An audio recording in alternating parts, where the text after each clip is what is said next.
read it into the record at this time. It simply says, Senate Joint Resolution regarding U.S. policy to reverse Iraq's occupation of Kuwait. Resolved by the Senate, the House of Representatives concurring, that the Congress is firmly committed to reversing Iraq's brutal and illegal occupation of Kuwait. B, the Congress authorizes the use of American military force to enforce the United Nations economic embargo against Iraq, to defend Saudi Arabia from direct Iraqi attack, and to protect American forces in the region.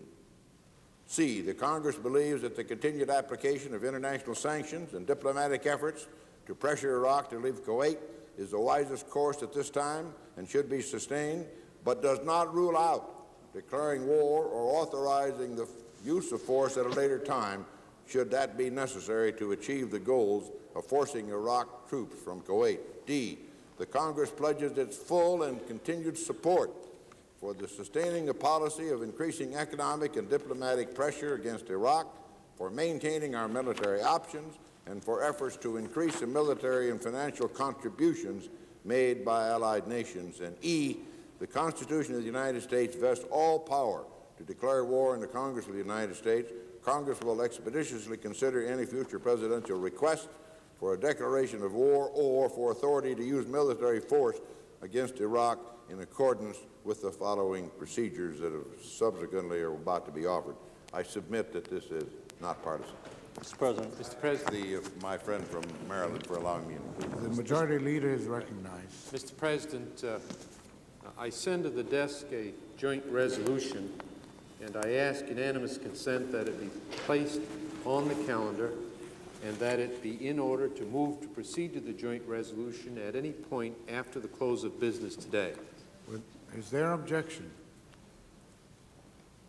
Without objection, it is so ordered. Right. Mr. President, I send to the desk a document entitled Summary of Expedited Procedures, which explains the expedited procedures contained in the joint resolution just sent to the desk, and ask that this be printed in the record along with the joint resolution. Without objection, so ordered. Now, Mr. President, for the information of the Senate, I've had a number of discussions with the distinguished Republican leader today regarding the process by which we should handle this issue. Earlier this morning, I obtained consent to have printed in the record the joint resolution, the provisions of which were just read into the record by the distinguished senator from Nebraska. The copy which I've just sent to the record to be printed includes the proposed expedited procedures that were not included in the document submitted this morning. The first page is identical. It's the substance of the resolution. The expedited procedures were worked out during the day, and along with the explanation are contained in the documents I've just presented for printing. The unanimous consent request I've just obtained following discussion with the distinguished Republican leader provides that this resolution is now placed on the calendar and that it will be in order for me to move to proceed to the joint resolution at any point after the close of business today. It is my intention to do so at some point during the day tomorrow, following further discussions with the distinguished Republican leader. As I have stated publicly previously and have stated in my discussions with the distinguished Republican leader, it is my hope that the Senate can debate and vote on this issue on Saturday. The House has now agreed to a schedule which provides for 3 votes to occur on Saturday. I believe that the measures that we are considering here are either identical to or substantially similar to those to be voted on in the House, although I understand that no final decision has been made by my distinguished colleague with respect to the resolution that they will offer. But I I repeat that I think the best way to handle it is we've presented our resolution. We invite our colleagues to present their resolution, that we should then have a debate and vote on the two resolutions so that every senator has the opportunity to express himself not only in debate but also in voting on the respective resolutions. I hope we can do that. We do not yet have an agreement. Understandably, our colleagues wish to consult on the matter as how best to proceed, but I merely want senators to know that remains my hope and intention, if it is possible to achieve consent to do that. I thank my colleague, the distinguished Republican leader, for his cooperation in the discussions that we've had today and in this most recent unanimous consent agreement, which permits us to be in a position to proceed, to move to proceed to this matter tomorrow. I hope we can do so. I hope we can get on the resolution. In the meantime, of course, the debate is continuing in any event. There's several senators that have spoken today. I know still others remain to be heard, and I anticipate that the debate will continue during tomorrow. And during that time, it is our intention to continue these discussions to see if we can reach an agreement on the best way to proceed. Mr. President, I now invite my distinguished colleague to comment in any respect that he wishes to do so. Mr. President, let me indicate that tomorrow morning at 11 o'clock, the Republicans will have a conference where we'll discuss what we think will be our resolution. It's hopefully sometime tomorrow, either before that meeting or after that meeting. Much may depend on the weather, I guess. I understand there could be a storm. That we might meet in S-407 to hear from appropriate CIA officials with reference to whether or not sanctions will work without the threat of military force in a number of ways. Because it seems to be that's the key. I mean, as I understand, many of my colleagues on the other side of the aisle are saying we ought to have sanctions as the way to go. Doesn't say how long, doesn't say we're going to keep the 400,000 troops there, but that's the policy. Sanctions will solve our problems, and on the other hand, there are others who feel just as strongly that we can send a stronger message to Saddam Hussein by approving the use of force, hoping it'll not be needed. Nobody that I've found yet in this chamber wants a war on either side of the aisle. So I guess it comes down to how do we send the strongest message. And I would also hope tomorrow morning we might pass a resolution, maybe have a vote on commending the Secretary General for his visit to Baghdad, wishing him success. Seems to me that might be of some help, because we want to use every available resource, and perhaps that might be one way to get things moving if there should be any delay. So we'll be prepared to cooperate with the Majority Leader, hopefully in every case. And if we can do that, then the votes could occur on Saturday.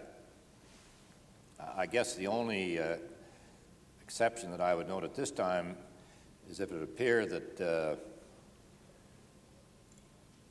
the vote could be adverse to the President's policy and the President's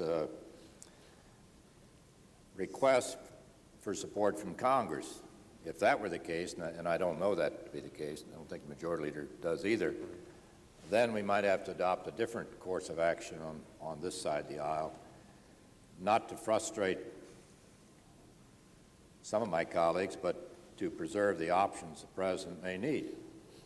And I say that so that everyone will know that we want to cooperate. We'll have no more serious issue before us the rest of this year. No doubt in my mind, this is about as serious as they come. And we believe that there are some fundamental issues that need to be addressed and some fundamental policies that need to be explored. But in the final analysis, our best hope for peace is support of the President of the United States. So I will continue to discuss everything I have learned with the Majority Leader, so he'll not be surprised. and I don't intend to try to surprise the majority leader. Right. Mr. President, I thank my distinguished colleague, and of course am pleased to provide the same assurance. As I've indicated previously to the distinguished Republican leader, it is my hope, indeed I've indicated this to all members of the Senate, it is my hope that no senator or group of senators feels compelled, for whatever reason, to engage in delaying or other tactics which would prevent the Senate from voting on these matters and expressing its view. I do not mean to suggest that such actions would be inappropriate or anyway contrary to the rules. Indeed, they would obviously be pursuant to the rules, contemplated by the rules. And as we all know, under the rules of the Senate, a single senator, and certainly a determined large group of senators, although not a majority, could prevent the Senate from voting if they were under the impression that the vote may be contrary to the point of view that they advocate. That is not an uncommon event in the Senate. Indeed, it's just the opposite. It's a common event. But I believe this is not that this is an uncommon issue, and I hope that doesn't prove to be necessary on anyone's part. I think it's likely that should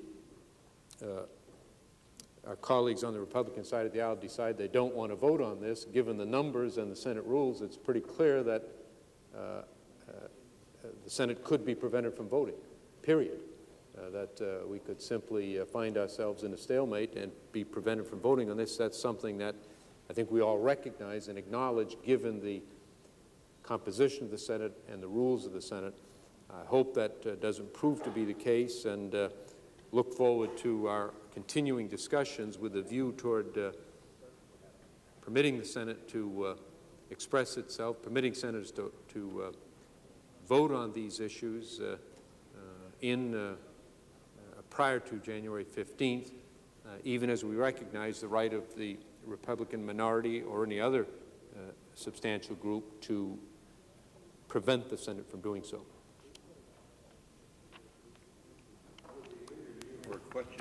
Senator from Nebraska. I wanted to make certain that, if I could just make certain that the distinguished Republican leader didn't wish to be recognized further. No. Fine. Yes, I'll yield for a question or yield the floor. Regarding the following week, there was some discussion or talk earlier that we would be in Monday or sometime next week for possible introduction of general bills. Can the leader tell me at this time what his plans are? Are we going to be in Monday, assuming this matter is resolved on Saturday, as the leader has just outlined? What are the current plans for next week? Under the agreement entered into earlier in the week, we will be in session on Monday, January 14th, for at least the purpose of introduction of bills and joint resolutions. So senators who have bills that they intend to offer for consideration during this Congress will be free to do so at that time and can expect to have a session for at least that purpose on Monday. And the rest of the week? It depends entirely upon whether or not we're able to dispose of this matter, and I would prefer to defer judgment until such time as we see what happens here. Is it fair to assume that if this matter is resolved on Saturday or Sunday, then we would not be in session after Monday? That is a possibility, but I would not want to characterize it as a certainty or just an assumption. Yet. Right. Thank you. Right. I thank my colleague. Mr. President, I yield the floor. Mr. President.